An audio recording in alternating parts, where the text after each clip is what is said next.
Good evening and warm welcome to the North Bank Summit. It's Monday night, it's 8:30, and we're all living in a Max Dowman world. That is literally what we're living in at on a Monday night.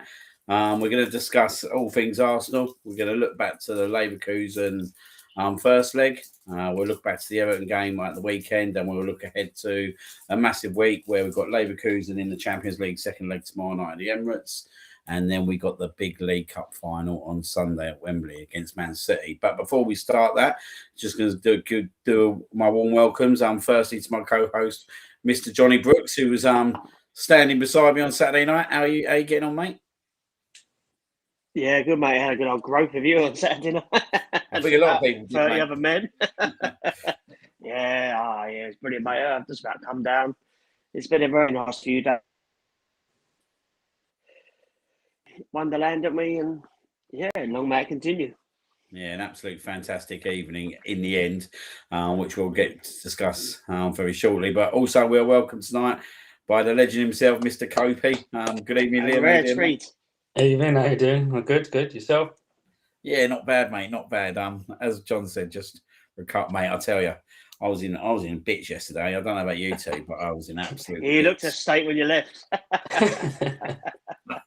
Getting too old for this. I'm getting too old for this adrenaline rush as well. You got a full head of hair. You're all right, mate. Yeah, that's very true, mate. That is very true. Cheers for picking up the positives there. That's it, mate. That's it. I won't say no more about your colouring of your hair. No, we'll leave that one for another day, mate. We'll leave that for another day.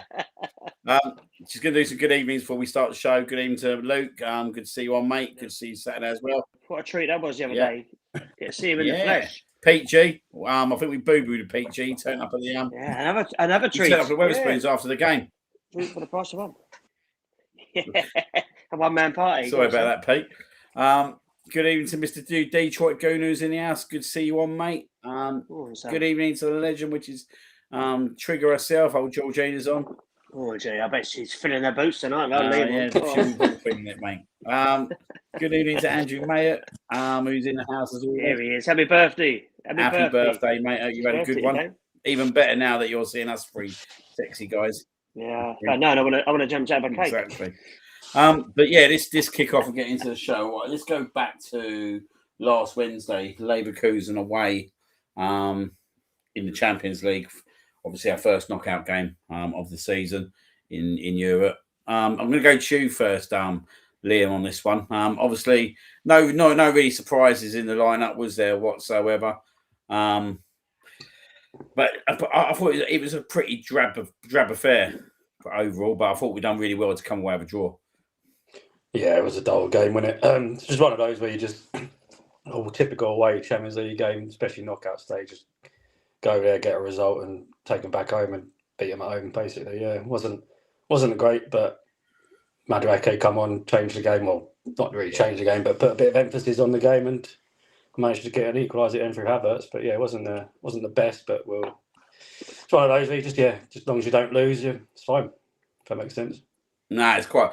Yeah, I think you've hit it bang on the head there, mate. I think it's a total different ball game, isn't it, when you're playing in knockout stages, and definitely when you're away first leg, it's about staying in the leg, isn't it? When you're 1-0 down, it's about staying in the leg. I think if we had lost 1-0, I don't think it'd been a dreadful result. It'd been not a great result, but getting that late goals really obviously turned everything on its head, doesn't it? It reminded me of that Porto one a couple of years ago. It was just like, wasn't a great game. They nicked the winner, didn't they, in that game? But it's one of those where you just thought, you know what, it's not been great, but as long as we got out there with a result, but obviously we didn't that time, but we did on Wednesday, so worked out right in the end. Yeah, I'm just gonna go over to you, John. Obviously, Kai Havertz started on a bench on Wednesday, at his home ground of Leverkusen. Obviously, well loved there, isn't he? As you could tell. But obviously, come on, stepped up, took the penalty in the last few minutes. It's quite a big thing, isn't it, when you're going back home to kind of put yourself up for that kind of pressure moment? Yeah, no, definitely. But I was fairly confident. At the end of the day, he's German and they don't really miss many penalties. So, yeah, I was happy. I mean, I missed the first half when I was working. Literally got home when they scored. It was shit when it moved. It could have been worse. We could have got Dick 5-2 like everyone else. So, we get the draw and, their ties in our own hands. You know, at home, I think we'll get it done. Leverkusen have got to come out and attack us, which should play quite nicely to our strengths. So yeah, it's good for Havertz. Well, and absolutely, I knew you would be G. I can imagine you're having a great time. But yeah, no, it could have been a lot worse. Could have lost. We didn't. That just shows the strength and the mentality of the team. Madueke did very well when he come on. That's what you want. We've got so many impact players. As it showed on Saturday, if the players aren't doing it on the pitch, it's got so many options as it's been all season. People have moaned and said it wasn't a penalty. Have a day off. And he clearly got kicked to the back of the leg. And yeah, we got away with one slightly, but I mean, not being funny, Leverkusen weren't great. They did all right, but the bloke that scored should have been off the pitch. Let's be honest. He got booked after 2 minutes, did an identical thing a couple of minutes later, and nothing. So, it is what it is. But yeah, I'm fairly confident about tomorrow night. I'm not going to lie, but yeah. Yeah, no, I think it's a good points raised there. Like when you think about the last 3 goals that we have scored, they've all been scored by substitutes. So it just does show you the onus on it, actually, the impact and the strength of our squad coming off the bench. And I think, as you said, Liam said, Madueke come on, and I thought he applied himself superbly well, because for me, that was probably Saka's worst performance in an Arsenal shirt ever.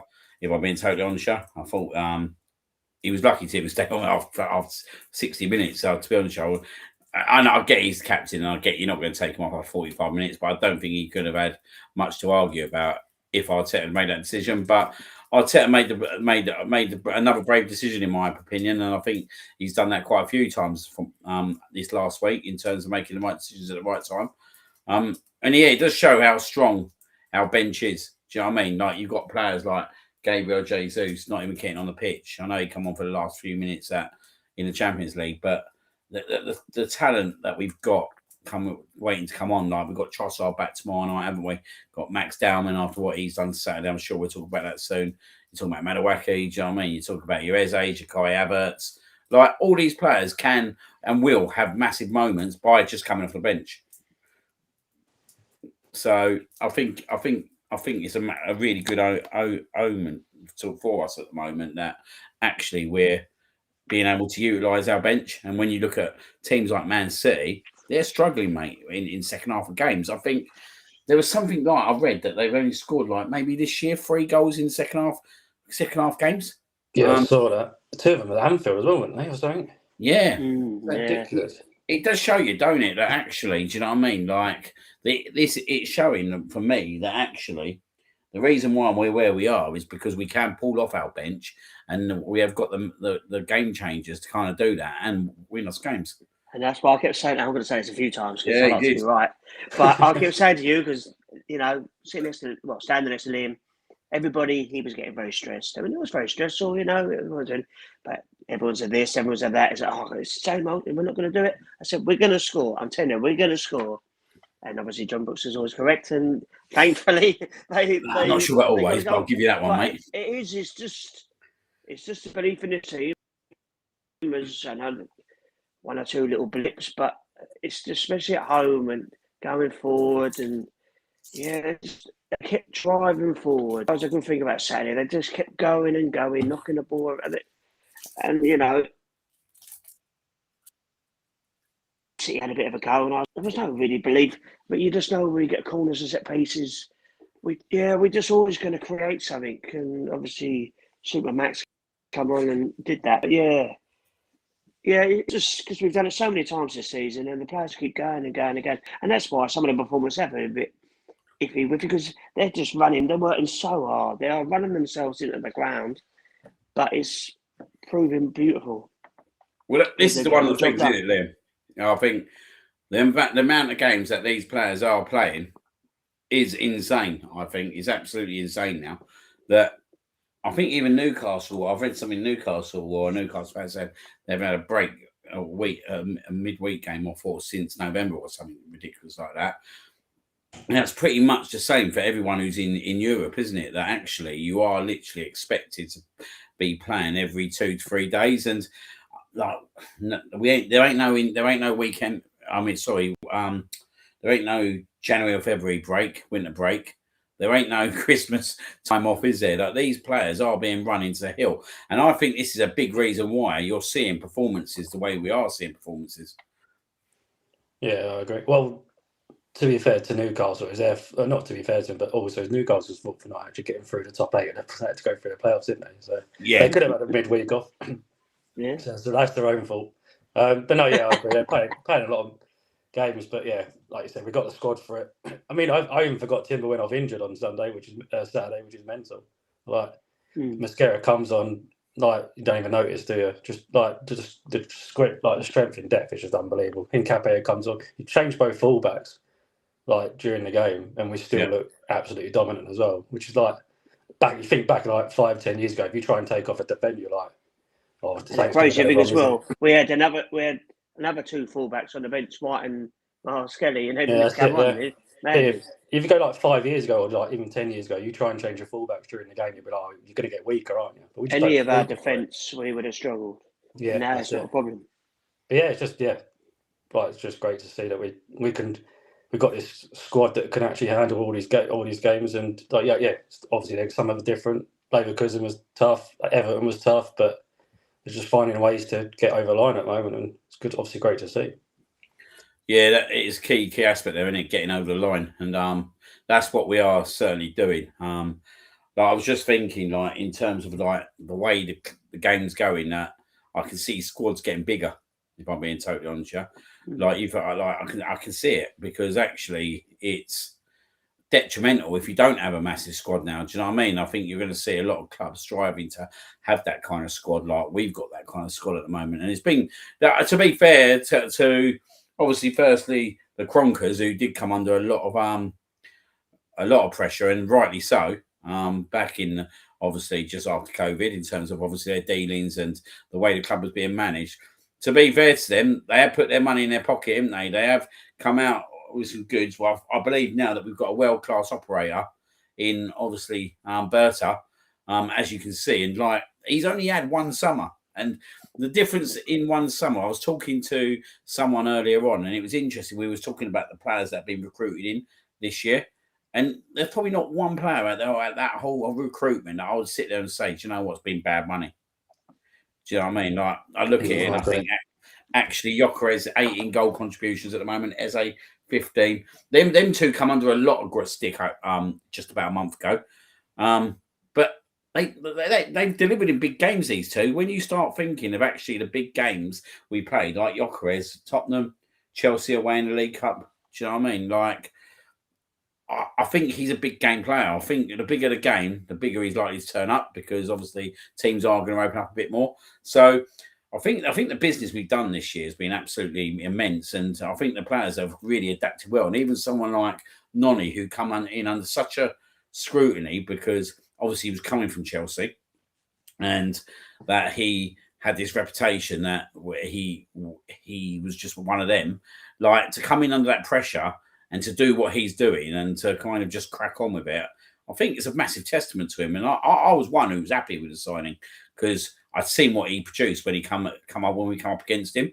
And I think there's a lot more to come from him. Like, you look at the goal against Mansfield, it's a world-class strike.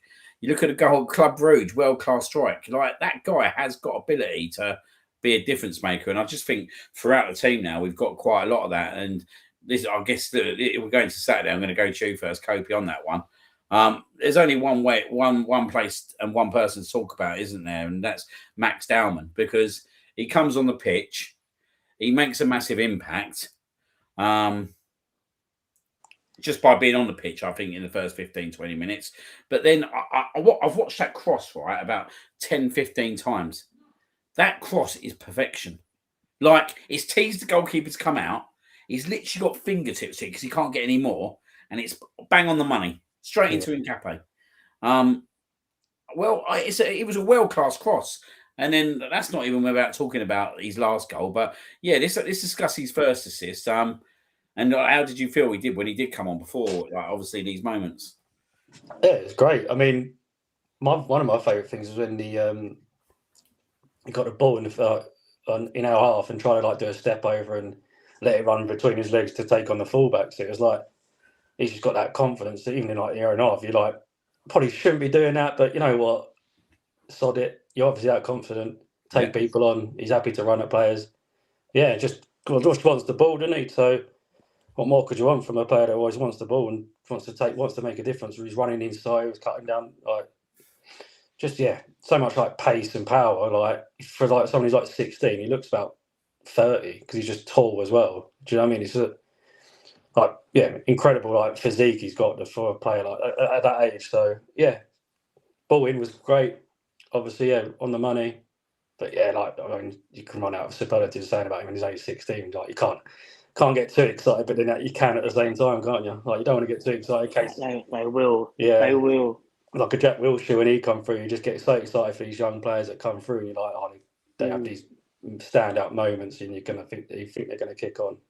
Obviously, Jack Wilshere didn't because of the injuries, but Dowman looks like a player that can actually go to another level. He's like dynamite, isn't he? So let's hope he keeps up and keeps these sub appearances on, and let's not run away and put him in the first team straight away. But let's keep these sub appearances on, and he can make a big difference. It'll be interesting to see what he does, because I think it'll be a matter of time. Because if he keeps doing that, Southampton, won't he? But the scariest thing, the thing that amazes me the most, is as soon as he comes on, not only does everyone get excited about a 16-year-old, not in that way. But the players will give. No, we're not like Jeffrey Epstein. But all the players, just give them the ball. You've got all these experienced so-called world-class players, been there, done that. They just give him the ball. They don't want the responsibility of doing this. Just give him the ball and let him crack on. And it's amazing. I mean, the things they must have seen in training and see what he can do. For them to do that in that high-pressure situation, there's like 10 minutes to go. Basically a must-win game, because until we win the league, every game is. And they're giving him the ball. You've got, Eze and Rice and, Saka, Martinelli. Everyone's giving the ball to him. They're not trying to do it themselves because they know what he can do. And it's amazing for us, but scary for everyone else because the confidence he has at 16. And he's only just turned 16, for goodness sake. But to do that cross was brilliant. I mean, God bless Jordan Pickford. I don't know where he was going. But, and in the second goal, I mean, everything about it. I mean, the head, the control, the turn, the composure, just everything about it. I mean, it's wonderful. I mean, Arteta will look after him. They all will because they should. But at some point, he's going to start. He could well start tomorrow night. Why wouldn't you? People say, "Oh, you shouldn't," but why not? He's just assisted and scored a goal. I mean, he'll be flying up. I mean, he might have scored. He might not be allowed to. But if he keeps doing that, then you just have to let him play. You look at the mean Yamal, and you shouldn't compare. But he was doing that at 16, and they're very similar. And I mean, how long does he leave it? I mean, it's great. It's just such a boost, if you will. It's just crazy because we've done so well all season. Every player's done their bit. But now we've got this secret weapon. Obviously, it's not secret anymore, but he could come on and do that. And now, no matter when he comes on or who he plays against, the defenders are going to be like, oh, shit. Because he's just got this, I don't know what it is, his balance, the way he moves his body. He just does these little things, and the defenders like for the goal. Was it Shrewsbury Hall? He's had a great season, been brilliant for Everton. And I have to say, Everton were really good against us. That's a different thing. I thought they were excellent, but we got the job done. But just that little feint, and he was just done. It's so quick as well. Not many players have that. Not many players have that now. It's wonderful. It's very exciting. It's brilliant. You just wonder how, when he's going to play him, really. But if he carries on doing what he's doing, the worry is obviously, I mean, he could well go out of the World Cup. He could be that good. People say, no, don't take him. But who knows? We don't know. He could score the winning goal in the Champions League final for we know. We have no idea. It's exciting. Why not get excited about it? It could be the best thing happening in English football ever. It could be. I mean, it might not be, but why not get excited about it? I think there's two aspects to this for me. There's the aspects that actually, first and foremost, I think Mikel Arteta deserves a lot of praise. Because I haven't really heard the praise of Mikel Arteta that I think he should get. That he looked to his bench and he had Gabriel Jesus on his bench. Do you know what I mean? And he's decided, no, do you know what? I'm going to bring you on. I trust you.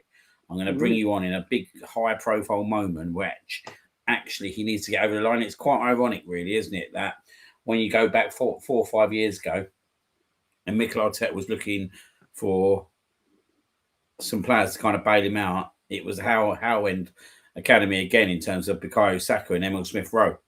And he's done that on Saturday night. He's turned to Max Dowman and brought him on with 25 minutes to go, including injury time. And he said to him, basically, go on and show us what you're capable and what you can do. And I think that deserves a lot of credit, because I don't think a lot of managers would have done that. I really, really don't. I think it's the difference between a good manager and a top-class manager. And I think we could be looking back at a defining moment on Saturday night, which might define Mikel Arteta as well in terms of the next level. And the reason I say that is that game was going nowhere, if we're being totally honest with you. The game was going nowhere. The kid at 16-year-old has basically won us the game. He's put the world-class ball in for the first goal. Do you know what I mean? And then what he's done for the second goal is just... I'm lost for words, if I'm being totally honest. I watched the goal about 50, 60, 70 times, if I'm being frankly honest. And every single time I watch it, right, and I'm like, I'll tell you what fascinates me the most, Liam, is the way he glides with that ball. Do you know what I mean? He sends Shrewsbury for a hot dog, mate. The guy is literally flat back like that, thinking, it's done. It's done. It's a shift onto the right foot, isn't it? It's just how he's like unbelievable. He's so two-footed already, and he's like, he's good with both feet as well. Mate, 2 feet. And I tell you what, Martinelli's got text and dibs as well. The way he cuts across, that's really unselfish of him. Yeah, he looked after him. He did, mate. He did. It was like he was his little bodyguard as he was going through. But it was that moment, yeah, right. That moment he scores the second goal is that moment where he's saying to Mikel Arteta, "You can't ignore me now. You can't not turn to me. You can't not trust not to play me, because this is what I can do. This is what I can deliver." And it doesn't matter about his age. And I said it a few weeks ago. There was Wayne Rooney-esque when I see that performance at Mansfield, because everyone was going, yeah, but it's only Mansfield. But why did Martinelli not play like that? Let's be honest, it was on a crap pitch as well. It weren't on an Emirates pitch. It weren't like a Premier League pitch. He was playing like that on a pitch that other players were struggling with. And for me now, Mikel Arteta's got... I don't think he starts him, but I think he'll continue to give him game time. I really hope that he does come on tomorrow at some point, because I think he deserves to come on. I think Southampton is probably the game that you earmark now. That will probably be his start. And that's where he needs to make another statement. Do you know what I mean? Like, he could get on for the Man City Cup final. We just don't know, do we? Like you said, John, we just don't know what's going to happen now with him. We just don't know. But it's the capability. Sorry, but there's also the possibility. I mean, say he comes on tomorrow night, scores the winner. Say he comes on the cup final, scores the winner. Thomas Tuchel might go, I'm going to whack him in the England squad. And he might not, but because if he does those two things, or even just scores the winner in the cup, the noise, I mean, it's already mad now because everyone's like, wow. But if he does that, it's just going to be, and it's quite ironic as well. Obviously, Rooney had that moment against us. He broke through. It was nice for us to do it to them. See how they bloody like it. But it's very exciting. I have to say, it's very exciting, and I have to give old sexy Viktor a little special. See, Ryan's already had a mention, but people go, oh, he couldn't really miss. But we did there was a few shots we had where it spilled out into middle, and there was no one there. A few crosses, there was no one there. Viktor was where he needed to be, and that's 2 times now against Everton where he's got us an important goal. Obviously, I know Dowman got the winning goal, but I don't know if we would have scored if Viktor hadn't scored that one, because, well, from that corner, they went for it, didn't they? And that's money well spent. He scored 6 goals in his last 8 league games. coming up trumps at the end of the season when we need him the most. All the people moaning about him. But, you know, if they said he's had a half decent season, and he's proven it now that, you know, Tottenham away, you know, Sunderland at home, he's popping up with the vital goals. Eze as well. And they talk about Berta's business end of the season, he's a different beast. He was good against Saturday, popping up with goals, spraying the ball around. It's all clicking into place. It's very, very nice. Yeah, I was going to go on to that. I'll go back to Liam on that because I thought that when Dowman come on, I thought him and Eze kind of really linked up really well in terms of obviously they were probing, weren't they? And I felt Eze, as the game got on, he just got stronger and stronger, and he got on. He was getting onto the ball in the areas that I want to see him get into. Do you know what I mean? 25, 30 yards from goal, do you know what I mean? And getting into them little areas of holes and pockets where actually he can start popping up and maybe contributing in terms of some more contributions. Especially, I think he's got goals in him. I definitely think he's got goals in him between now and the end of the season. I think if we're being totally honest, if you take his 5 goals aside, like I am a little bit disappointed. We haven't seen maybe a few more goals out of him in the Premier League at the moment, but I think he's a maverick kind of player, and I think, as you said, John, I think this is the time of year, isn't it, that he comes up trumps, and we've heard it from Palace fans that what they think he's like in the business end of the season. I've really got this feeling as well, Liam, that I think he's going to turn up in the League Cup final, which fingers crossed he does, because he did it last year, didn't he, in the FA Cup final? Could he do it again to Man City? Yeah, hopefully. Yeah, like you said, he's yeah, by the 2 Tottenham games, you've probably been a bit unimpressed with him. Like, he's still played well, but he hasn't really. Some games you look and he's hardly touched the ball, or he's running around and not really getting on it because Zubimendi and Rice are playing with it. And do you know what I mean? It's kind of like you just want him to do something when he does do it, or when he does get it even. But yeah, I don't know. But hopefully, like you said, this might be the stage where he kicks on. He's played well the last few games. Obviously, the Spurs away games probably it was like you thought the Spurs home game he'd kick on, and then he didn't play for about a month, did he? So he's kind of like, I don't know. So hopefully, the Spurs away games woke him up a bit, and he can kick on now, because we really need him now. I thought the Chelsea semi-final, second leg, I thought the last 20 minutes, I think it was that 20 point, because he really grew into that game. He was getting more and more of the ball and getting more. And I thought, yeah, here we go. And he was kicked on from there. And yeah, I think now he knows as well. So obviously Odegaard's out. He's now the main man in the middle, which, you know, gives him more confidence, takes a bit of pressure off. And I think he's starting to show that now. He's making that position his own. And he's cracking on. I do want to go back to the Kai Havertz penalty, because obviously it was hard to see in the stadium, weren't it, John, at the time, because where we're situated. It's a joke. You see the replays now. I mean, if the likes of Gary Neville and Jamie Redknapp are going, you've been screwed, then you know it's a bad one. And even that tit, the ref watched this morning, I've seen the camera, even he's gone, yeah, it's a penalty. And they show the angle from where the ref is looking at it, and he was crap all day, by the way. He was awful. Yeah, he was. I mean, it's so obvious. From his angle, you can clearly see him kick the back of his foot. It's ridiculous. And that is obviously the main. I'm not worried about us. I'm more worried about what, we're going to get screwed by VAR. I mean, VAR have looked at that as well and gone, I mean, they must have slowed that down. Well, maybe they didn't, but it took 3 seconds. But yeah, I mean, outrageous. Luckily, it didn't matter. It's like the Newcastle one when he got wiped out. It's just, we just got to keep going and making our own luck, because, it's clear that we're not going to get any help from the official because they can't do the job properly. I mean, it's a blatant penalty, absolute blatant. And he should have been sent off as well, really, because it's a clear and obvious goal-scoring opportunity, and they completely bottled it. It's interesting, isn't it? Because like when you look back now, like they probably helped us out in terms of the style we won the game and how we won it. But that being said, I think we could have seen a very irate Mikel Arteta if that game hadn't panned out how it was going to pan out. And I just got no words for it. I just don't understand. Like someone said it took 3 seconds. Now, what interests me about that, right, there was no rush on VAR. But the ball didn't go out of play for about 30, 40 seconds after. So there was no rush to feel rushed. So yeah, again, it's just so someone just not doing a job properly whatsoever. Do you know what I mean? And we won't see no punishment for it, because actually at the end of the day, Arsenal won.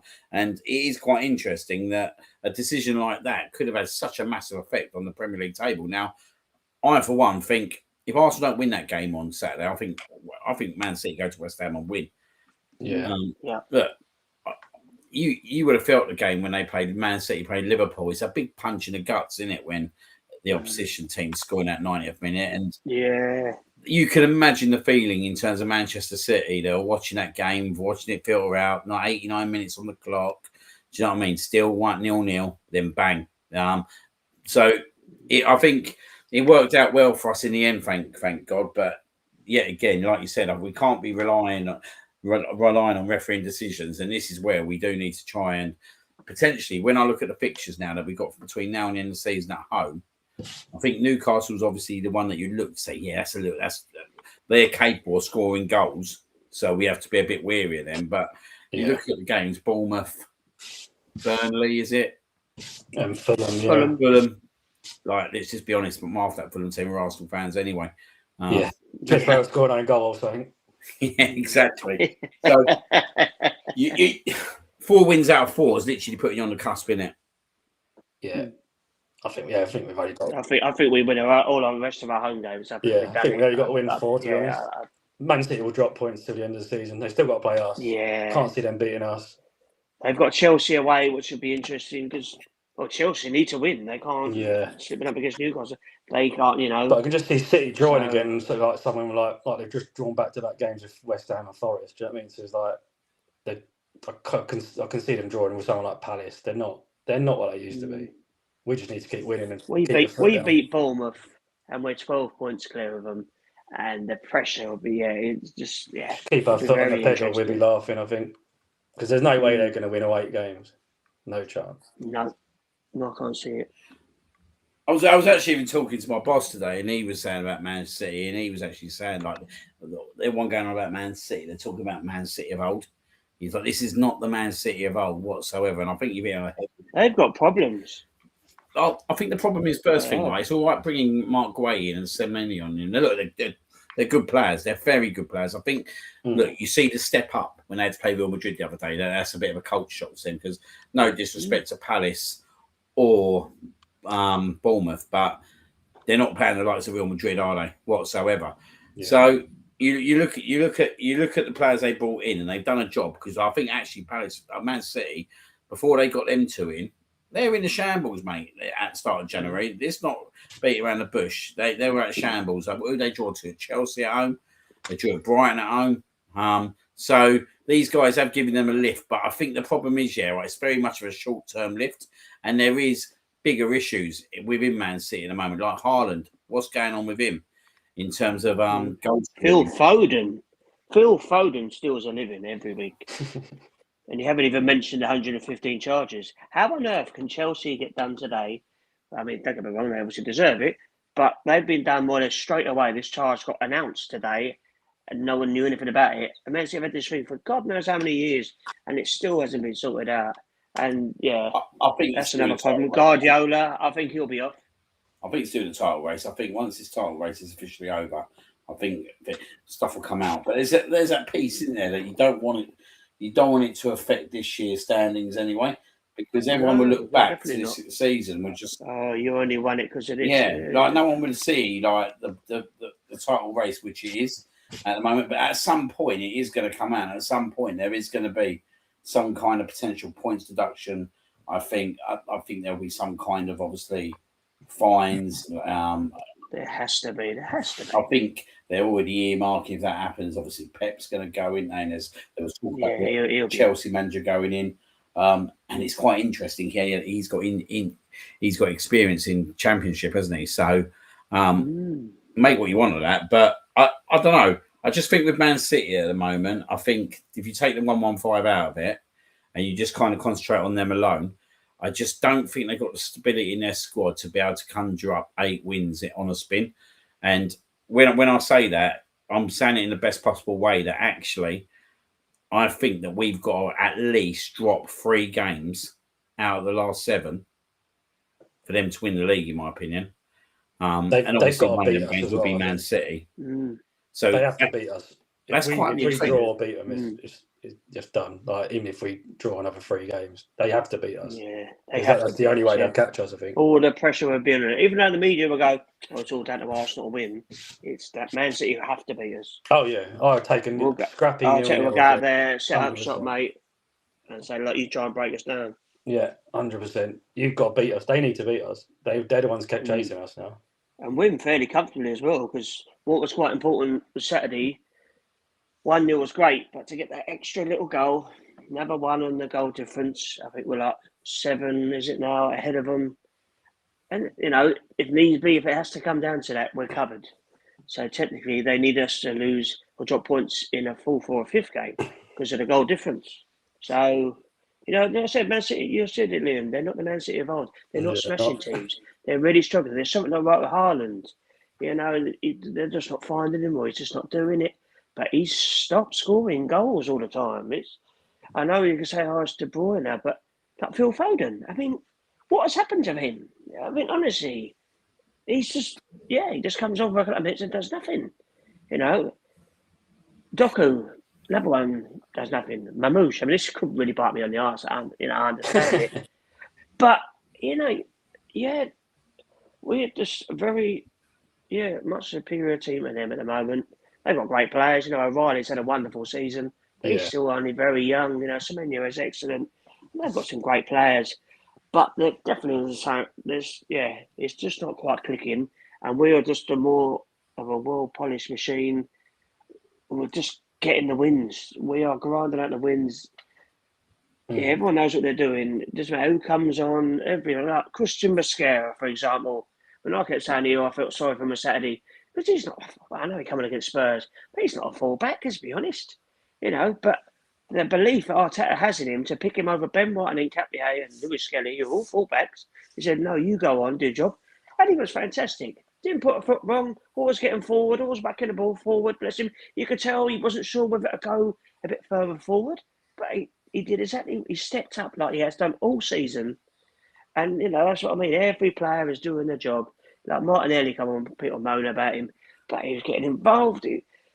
Everyone's just doing their thing, and that is exactly what it's going to come to. It's going to be a complete squad effort this year, because every player has worked their absolute arse off. Big up. Calafiori, by the way, sorry. Was that the hand of Arsenal? God, isn't that true, isn't it? He loves it. He loves a big announcement. But no, Calafiori's block. I mean, we haven't talked about that yet. And me and you thought it was Raya that saved it from where we were standing. Yeah. But, Scorpion, that was outrageous. Even David Moyes loved that. I mean, he said, this is what this Arsenal is about. They're defending for their lives. And that is what is going to hopefully get us over the line. As much as he's a bit chaotic, but, I mean, that was outstanding defending, an outstanding block. No, it was definitely an outstanding block when you see it. Very reactionary, weren't it? But absolute pin perfect. That it was so vital as well. Where he lifted his foot up to. It was an insane block. I still think Rao saves it personally.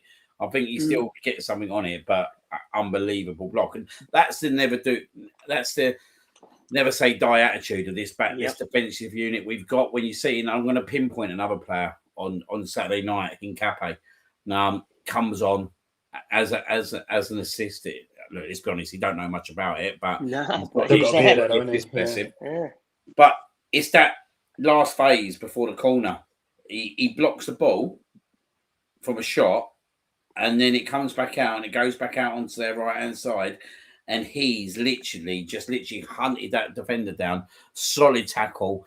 Fans go up, the crowd go up. Like, this guy, for me, is an insane signing for us. Was he 23 years old? We're going to buy him for 50 million, pretty much. This summer. That's right. Yeah. And that's a snip, isn't it? That's a snip. Like this, I think this guy is going to end up being like a massive, massive, massive player for Arsenal. And I've got really exciting thoughts about in terms of like where he can go in terms of playing for us and the future at his age. He's just absolutely superb. You can play him centre back. We see it every week. He got moved over to the right centre back, didn't he? when Saliba went off injured against Mansfield. And yet again, mate, he was just solid. He's just absolutely solid. And you look at him, you look at Calafiori, and you see that battle for the left-hand side. Then you look at the right-hand side. Obviously, Ben White's back now, which is a massive plus. Might get to see him tomorrow night, if I'm being totally honest. I think it'd be an interesting decision tomorrow night, whether he keeps him a scare or goes with Ben. He kind of bigged up Ben, didn't he, in the interview today? So, yeah, I think he's ready. I think Champions League night, I do think Ben White would be the natural, for me, the natural player to play out there. So. Especially as we had most of the ball, wouldn't we? Yeah, and he has good. And if Saka plays, he has very good understanding of Saka and that. So, and he's more experienced. It would be slightly unfair to put Mascara in as well as he might do, but it makes it more sense for Benny to go in. Yeah, I agree. But yeah, some obviously really good performances out there on Saturday. I thought in terms of obviously the contributions that were made by the players. But look, obviously we're going to go into a bit about Dowman now and the final goal. Like for me, I don't remember what happened after that goal. I don't remember. I got punched in the face about 3 times. Yeah, I don't remember. All I know is, mate, I pulled my shoulder out. My ribs were hurting. Absolutely everything was hurting. I think I flew up. I think I flew down. I think I flew everywhere. But only when I got home did I see a lot of my jeans. I took them off and I had like footprints all up and down my legs. You see, it was absolutely mental, wasn't it? And what I would say is, yeah, right, it's one of them moments that we're going to look back on in 10, 15, 20 years' time. And look, us three are very fortunate that we was in that stadium for that moment last night. What was your feeling, Brooksy? Like, probably not even like at the ground, but like waking up the next morning thinking about that moment, because it's a moment that's going to spend a long time thinking about. Sundays when normally one day I like to have a little lie, and normally wake up about 9:30, if I'm lucky 10. I don't get moaned at that late, but I was wide awake at 7:30. I mean, I presume we had something to do with that. I was buzzing, getting home, and as I say, I was half asleep, and I started banging on about it. She's like, no, I'm half asleep. But yeah, so yeah, it's just wonderful. Just like put your phone on it. Everyone's absolutely buzzing. It just puts you in such a good mood, and it's just brilliant. It's just, also we were very lucky to be there. It's just moments like that. It's just wonderful to see. Even Gary Neville, I know you put something on Twitter earlier about it, and he was actually spot on. I said what a brilliant moment it was, and it was just one of those. Glad you were there to see it. It was just brilliant. And I have to say as well, Viktor, bless him, when the corner come in, he flung himself at it. Got the header, landed on his back or something, but working his arse off for the team. But it was just a brilliant moment, And I've been very lucky to be there this season for that, and for the Havertz goal against Chelsea, and everyone was just going absolutely bonkers. And it's just wonderful, wonderful scenes, and what football's all about. That's what you want to see. It's just that euphoria, isn't it? It's like everyone just going mental. Like they've got a corner in the last minute. Pickford's come up. You're like, fuck it, just don't concede. Like, you go, please. Because you just that stress in your body's like, I've just open, fearing the worst, and then 30 seconds later, Dowman's running up the other end, and you're just like, everyone's just going, just hugging people you've never seen in your life. Yeah. Legs have gone to jelly because you're just fucking jumping on people. Yeah, just wonderful. Yeah, it was what a moment it was. Yeah, like you said, look back at that in about 10, 20 years. Like you said, like we were talking about after the game, like the Reece Nelson moment. You just, I know we didn't win the league that year, but you still go back to that. If you watch it again, you still that excitement when that ball hits the back of net, or when Dowman skips past Dewsbury Hill on Saturday. You just it's just that rush of everyone's jumping out their seat. Yeah, brilliant moment. I think poor old Reece now, mate. That moment of his, even that being an iconic moment, still. I think this moment, you can just. I think I can feel it more inside myself. I know when I walk back in that stadium tomorrow and I'll go to my seat, I'll get that little bit of a shiver down me. Think, do you know what? It's one of them moments. It was I always remember when we won the FA Cup in 2014 when we beat Hull. And then I went back in there for the Charity Shield, and I felt that as I walked into the stadium, I could just feel it in me. Do you know what I mean? It was that sensation that like what we did. Yeah. Coming back from 2-0 down, and we obviously first time we won a trophy in what was it, 8 years at the time. And I think that's going to be the same probably tomorrow night, where you just go in there and you'll just think you'll get that sensation where you think like the other night, like we just witnessed probably a moment that will be. Oh, look, this guy's 16, so like this guy's got probably 20 years at least ahead of him. And we'll probably be looking back at this goal in 15, 20 years' time going, Jim Court, do you remember that day? Potentially could have been the day that Arsenal cemented the title.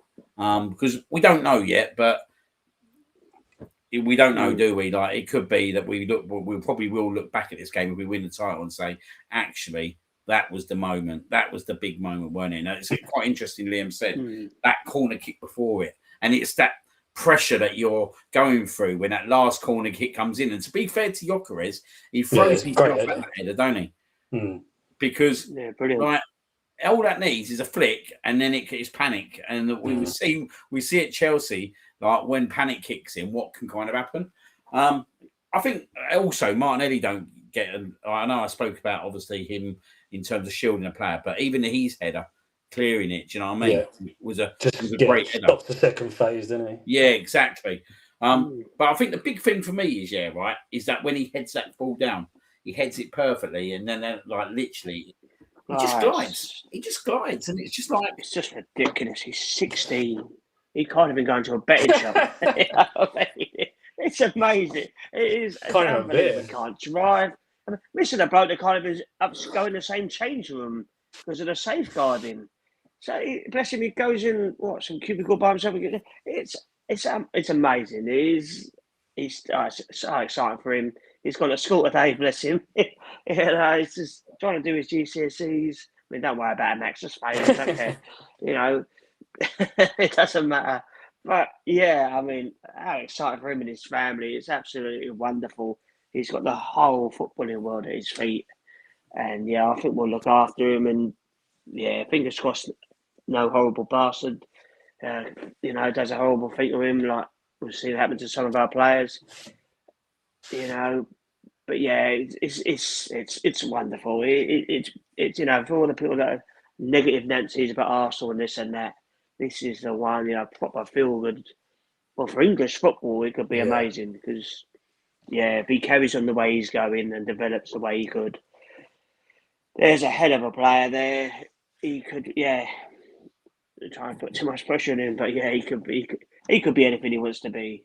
If he can, we just hope that he gets the luck and don't get no bad injuries and everything. But he could be phenomenal. And obviously Arteta has done a great job with him.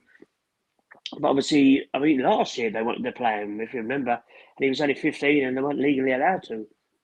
So you knew it was only a matter of time. And obviously, he got that bad injury against Man United, playing for the under-23s a few months ago. And I think he probably would have already been playing if it wasn't for that. Because to throw him in for this game, they've obviously wanted to do it for a while. But they've waited and waited and waited. Obviously, the Mansfield game, I think, was a massive, I'm ready. And Arteta say, let's go. I think it was the right call as well. Because Jesus is all right, but he's not been great the last few weeks, let's be honest. And just when he come on, it's just giving the whole crowd a lift. No disrespect to Gabriel Jesus. He comes on, we'll be like, come on, go on. But when he come in, everyone's like, And he was amazing. I think it's quite interesting the next month ahead in terms of the fixtures. Like, I think it's very defining how Man City do against Chelsea. If they don't get the result against Chelsea, then I pretty much said that I thought if we get 7 points ahead of them, this was like 5-10 games ago. If we got 7 points ahead of them against them, then I thought it was going to be really hard for them to kind of get back. Now, there is that scope, isn't there? Like, if we beat Bournemouth and they don't beat Chelsea, then we go into that match the week later. But then at that point, the Premier League title could be pretty much on the verge, couldn't it? At that point. And we beat Bournemouth and they don't beat Chelsea and we beat them. We'll be like 14 points clear of them, maybe 15 if they lose to Chelsea. Well, they're one game in hand. So we'd have 6 league games left after that. Is that right? We've got 8, 5, sorry. And we'd have to lose all of them, more or less. Which, we're all forgetting that we've got to play them in the cup it's a final. long way off. But Game I at a think, time, I think, I mean, that's if we beat them in the cup final, I think we'll beat I think them. what I'm trying to look at is actually like, look, there's 4 trophies on the line, and we can try and get away with it as much as we can. But at this moment of time, we're still in for the, shall I quietly say it, the quadruple. Now, Oh, we have, yeah. Don't No. punish that, mate. now We are. the thing is, isn't there? Like, what the reason I'm saying this is because actually, if we get out of that Man City game with a massive advantage, it might work out in our favour in terms of obviously how we kind of prioritise the FA Cup semi-final. Because for me, I think the FA Cup's a bit of a weird one at the moment because a lot of people are saying, yeah, well, at the moment, I'll probably take it as my 3rd trophy because we're in the League Cup final. And I totally get that. At the moment, probably it's got to be League Cup, then the league. But I look at that Southampton game and I look at it just after the international break and I think Arteta's got to play a strong team because I think he's coming out the international break. He will want to fine-tune that team before they go into the Bodo Glimt game on the Wednesday night away. I think Or Sporting Lisbon. Yeah, well, I can't. If we go through, yeah. I know they're 3-0 up. You never know. You never know. I'd rather play them. I don't want to play in that proxy pitch. I can't see a remontada, mate. That's all I'm going to say. But I don't think that Southampton game actually we're going to go in light-hearted because I think I'm actually quite glad that it's after the international break because I think it forces Arteta's hand a little bit in terms of, do you know what? I think I need to play my full strength or I need to play near to it because they need to be like, you don't want them going in cold against like Bodo away. Do you know what I mean? So no. It's not a gimme Southampton whatsoever. 8:00 under the lights, but it's a game that we should be definitely winning and getting. Look, there's another FA Cup semi-final, another Wembley thing at place. You know what I mean? And then you get to the semi-final, and look, the draw could be kind. You could get West Ham or Leeds. Do you know what I mean? It might not be so kind, and you get like Chelsea, Man, or Port Vale. or Port Vale. But you're likely to get Chelsea, Liverpool, Man City. But like for me, it's. Like when you get to a semi-final of FA Cup, you have to play your strongest team anyway. Do you know what I mean? Like you can't be getting to a semi-final and going out. Like it's one of the things that Invincible season, didn't it? Like Wenger got a bit kind of cut up a bit, didn't he? Didn't he leave Thierry Henry on the bench? Yeah, he did. Yeah, worried about the Chelsea quarter-final the following week. So I don't think Arteta will do that, and I think that actually, like, if we can get this lit, if the results go in our favour over the next, like, I say that the Chelsea Bournemouth game, and then we go into that Man City game and don't lose, I think then you're looking at we're on the cusp of obviously winning the Premier League, and then it gives us a lot of focus to be able to focus on the Bodo Glimt return game. Do you know what I mean? And then potentially a semi-final, we could be looking at a Barcelona, who. I watched the other day, and I've got to be honest, they don't worry me. They don't worry me whatsoever. I think they've got some talented players, but do you know what? They're not the Barcelona of old. They're a better version of Chelsea, in my opinion. They're a much better version of Chelsea, but they're a very. I think they can be got out. I think we can tactically stifle them, like we tactically. Newcastle give them a good go over there, you know. Yeah. I think, you'd expect Barcelona to win, but I think Newcastle will score out there. They've got nothing to lose. Yeah, but they're not as scary as Yamal is quite hit and miss. Lewandowski's getting old. He's not scoring as many goals. And if Yamal and Rafinha aren't at it, there's no one else really, they've got some good players. They've got some great players. They're quite young, but a lot of them are still learning. And, yeah, there's no one in that team that really scares me. Not with our defence, anyway, As one of those Yamal is, Timber will be on him. Yeah, no, it definitely is. The only team that scares me at the moment in Europe is Bayern Munich. Absolutely. And we beat them, let's be honest, but they smashed Atalanta 6-1 away from home, which considering we drew 0-0 there the other year, and Harry Kane wasn't playing, I don't believe. It's a hell of a performance. No, I think they're the team that would worry me. I think personally, it's out of them and PSG to get to the final. I think both Barcelona. I think both Bayern Munich and Paris Saint-Germain take Real Madrid out. I really do. Yeah, I agree. I think they had a top first half, didn't they? Against Man City, and I think they caught Man City really cold. But I'm not brought that actually will you consistently go and beat Barcelona, Real Madrid, will you consistently go and beat like a Bayern Munich then a Paris Saint-Germain? I'm not. I can't see that happening. So I think personally, Bayern Munich are the team to beat. I think they're the team to beat on that side of the draw. Then it's literally for me. As long as we get out this tie tomorrow, I think it's either us or Barcelona. And I think we're in a better position at the moment. If I'm being totally honest, what's your thoughts, Lou? Just win tomorrow, to be honest. Yeah, I'm gonna be a bit cliche, but can't really look too far. Like you said, you can look far ahead for like the league game because that's the next league game, like the Bournemouth game. But it's just one game at a time, isn't it? Yeah, we're in 4 competitions. See who we get. And we got a brilliant chance of winning all 4, but we just let's not underestimate that. Keep ticking off the wins. That's it.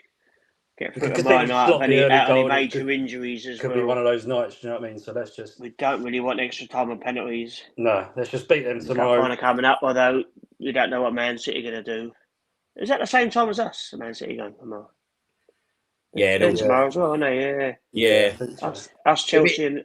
It's a massive night tomorrow. It is a massive night. It's. I don't. I think we should beat them. Yeah, I'm confident. I don't want to lie. No. I think we should. They're still a Champions League team, aren't they? You know we need to score in the first half.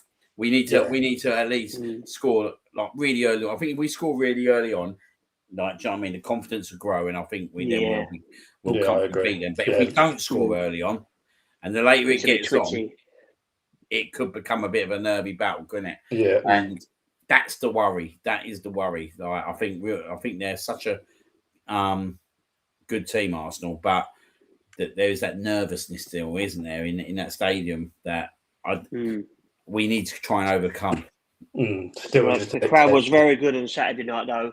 The second half, everyone was just urging everyone on, and I've noticed that the last few weeks. To be fair, the crowd is probably doing their bit. Yeah, I think we know everyone is nervous. That's to be expected. Yeah, everyone's. Yeah, I think because we know we're better now. Like you go a couple of years ago, everyone was nervous because we just didn't seem like that team. Like we were top of the league, weren't we? But we was running on empty. Really, we had bloody Rob Holding playing centre back and players like that. Do you know what I mean? It wasn't where you look now. Even if we're running, you look at like Zubamendi, he probably looks like he's knackered, but you could still just see that everyone around is going to be 100%. Like, do you know what I mean? There's so much like. I don't know what I'm trying to say. Like so much willingness behind the team that you can just know that even if we're struggling, like we was on Saturday, didn't look like we was going to break them down. Like hand on heart, I didn't think we was going to score, but we just did.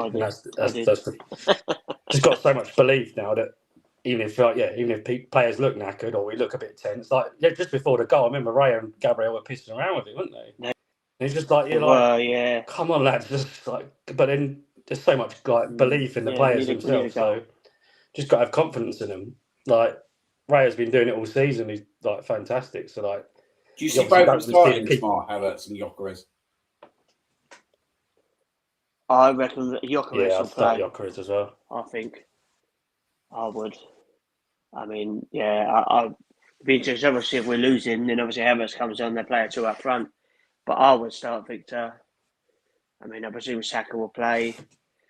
And then it's a toss-up who's on the other side. Let's be honest. People saying Saka shouldn't play, which I understand is a bit of bad form, but he did score the winning goal against Brighton the other week. And I think at home, in this sort of game, he's there. He could chip in with a goal or 2 assists. Like his corner kicks alone. If Ben White is playing as well, they do have a very good understanding. To be fair, it might start Havertz. It's more if White's playing, just for those crosses into the box. It's possible. I mean, he may well throw a curveball and put Eze on the bench and play Havertz in midfield. Yeah. No one expected Havertz to start on Saturday. No one expected the team he played. He could play Eze on the left. I'll be very surprised if he drops Eze tomorrow. Totally. I think if Havertz plays, I think there's an opportunity for Eze to go out on the left. But I don't know. I just think he'd be a brave. Obviously, it depends on if he's got an eye on the cup final. Exactly. I mean, I like to think not, but because you want to play your strongest team in both, and that's easy to say. But obviously, we don't know what's going. He said, obviously, Timber's out tomorrow night, but it's only a few days, so he should be fine for Sunday. Odegaard, he said he's missing tomorrow night. he could be back for Sunday, which makes me think that he won't be. So what does he do with Eze? Because obviously, I would expect he would rather want him in the cup final than tomorrow night. So he could perhaps there, but I don't know. It's just you. As Liam said, you just want to win tomorrow night and go from there, and we'll deal with the cup final afterwards. Because at the end of the day, I mean, City have got to go for it tomorrow night as well. Because that's true. They've got a hell of a mountain to climb. So they're knocking themselves out. We just got to win. We win. There's more confidence. Man City lose. All the pressure's on them because, they were saying they're far behind in the title race, and everyone's expecting what they want to see if we lose on Sunday the cup, what's going to happen? Because the media are so desperate for a proper title race. Yeah, no, I totally agree. I think we just got to put out our best team tomorrow, and I think that involves Eze being in that team personally. So I think he has to play tomorrow. I don't think there should be any eyes on the final on Sunday. I think you just need to get over the line with this one, because if you get over the line with this one, I know they've been incredible, Bodo Glimt, but let's be fair, right? Like we're at a much different level to what Bodo Glimt are, and they've had some good results, but it's just the away game that scares me. And a freezing cold night and that plastic pitch. They've come and done a load of it, and they've beaten Man City, Inter Milan. They've got an amazing record at home, so we just need to be careful we don't do anything stupid, but win tomorrow night, and then we'll probably talk about them next week. Right. Going to Sunday quickly, obviously, League Cup final. Oh, what's happening? League Cup final. Not one since You two again, you jammy bastards. Not won there since not won that trophy since 1993. Are you sitting near each other? I don't know where Liam's sitting. I don't know where I'm sitting either. I mean, I have to look at my ticket. He's on the pitch. He's in the dugout. All I know is I got a ticket. That's the main thing. But I bought the first one I could buy on the day, and that was it. I didn't rush around trying to think where to sit. There's always that big loss in there. They ain't got Mark Guay in the final, so that's. I forgot about that. Yeah, that's a big loss for them. Isn't it? Right, okay, that's good. So he's and that's definite. They can't change the rule. No, that's Yeah, and you can never say never, but that's good news. But Semenyo can play, which I think he got because he should technically be cup tied as well. It's just nonsense. If you're cup tied, you're cup tied. That's the same for everybody. It shouldn't be. But that's good that he's not playing. But they'll be up for it because they've won this League Cup for a long time now. So they'll it's exciting. We want to be in the big finals. Yeah. We are. So we haven't won this competition since 1993. So I mean, we're going to win this. It's very exciting to see what could happen afterwards. And obviously that's the hope. I mean, I'm fairly confident. I'm not going to lie. But obviously it's a one-off game. You just never know. No one really expected Newcastle to beat Liverpool last year, but they turned up and were superb. It's just need a bit of luck every now and then, and a bit of class. It should be be interesting to see what Man City do, especially if we go through and they go out. I mean, there'll be a lot of pressure on them because, if we beat them in this, I don't see how they'll stop us at all in the league. And obviously that's the key thing, It's so important to put down the marker for the rest of the season.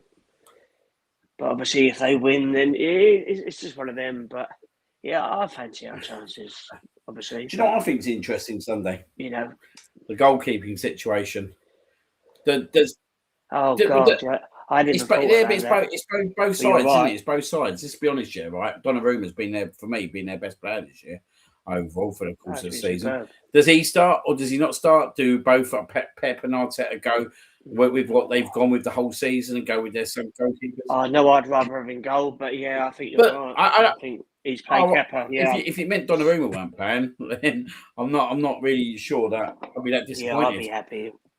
I'd be amazed. Yeah, he'll start Raya, surely. So obviously, it depends. Obviously, if Man City go out tomorrow night, Donnarumma plays all day long because that's one major trophy they're not going to win. Hopefully, it doesn't look like they're going to win the league.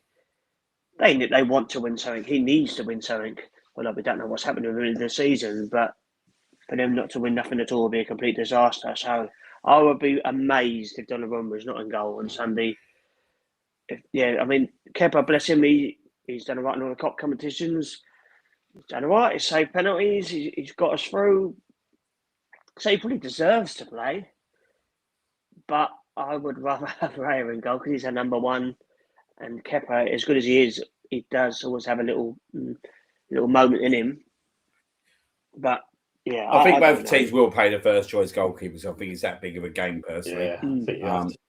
No, I think so. You just never know. No, you don't. And I wouldn't be too disappointed if I didn't see Donnarumma in between them sticks. But I mean, because I think they're totally there to be got at. We have struggled to beat him against PSG and Man City. So if it goes to penalties, bloody hell. No, it's some unbelievable saves. That's the problem, isn't it? If it goes to penalty shootouts, mate. No, I won't get there. We're winning 5-1. But yeah, so no. Oh God, I said a fault. Imagine we have a penalty shootout tomorrow night on Sunday. Oh mate, after Saturday, I'll be dead. Heart was on the floor on Saturday, was it? Well, could you imagine that's possible? Oh, Christ. Oh, Wolves just come back 2-0 down again, 2-2. Is it really? Oh, fair play. Come on, Wolves, go and score again. Interesting that result at the moment. But yeah, like we're just going to our last part of the predictions of the night. So we're going to the Leverkusen game first. I think I'm going to go first on this one. I'm going to go. Go on, treat yourself.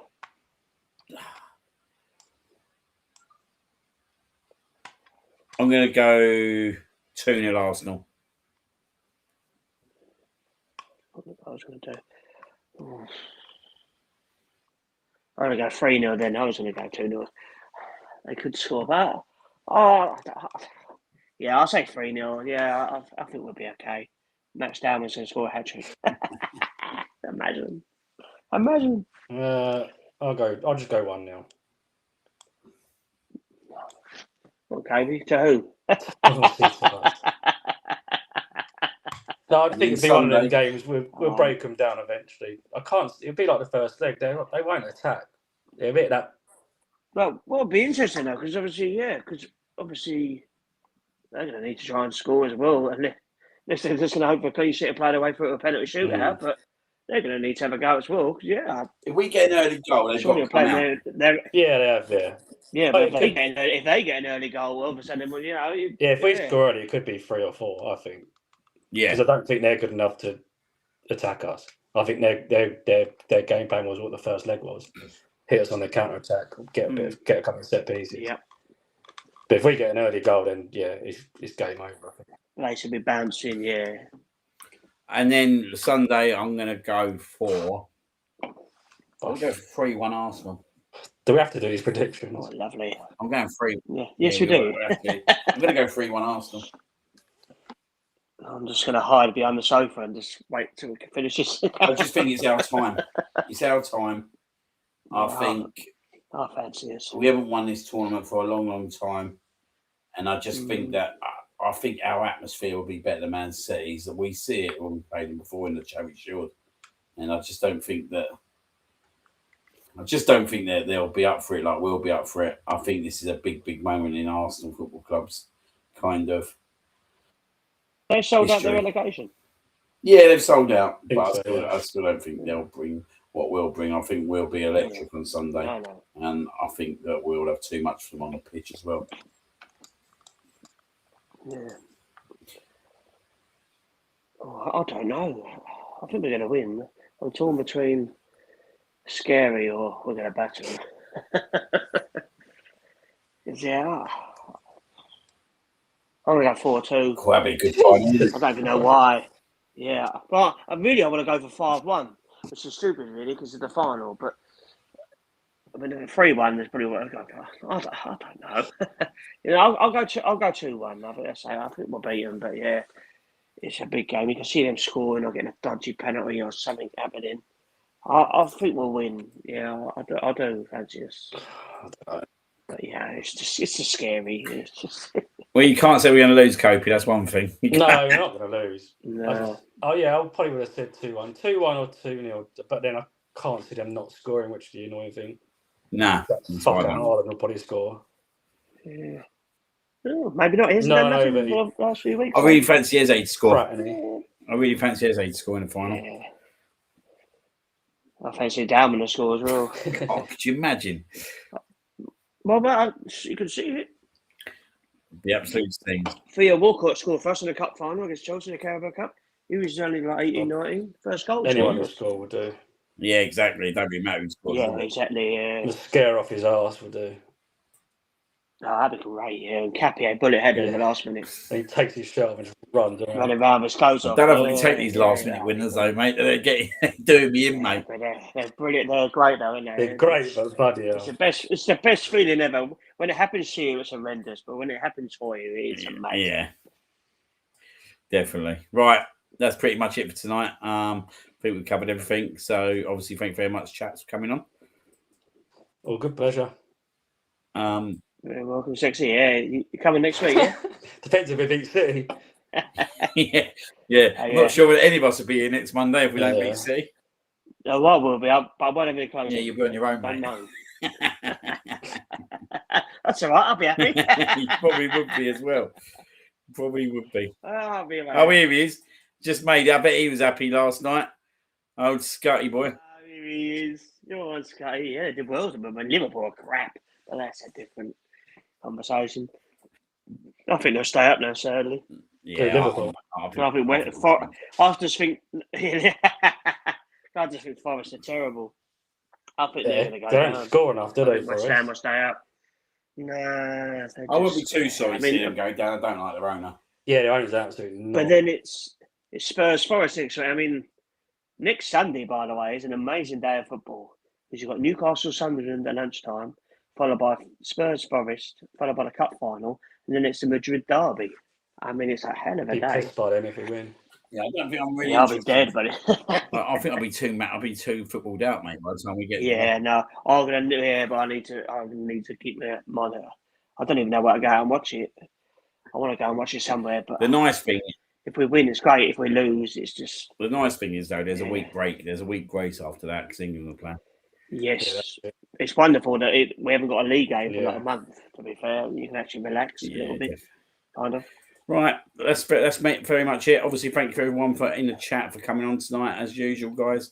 Obviously, Happy birthday to Andy again, mate. Hope you've had a great day.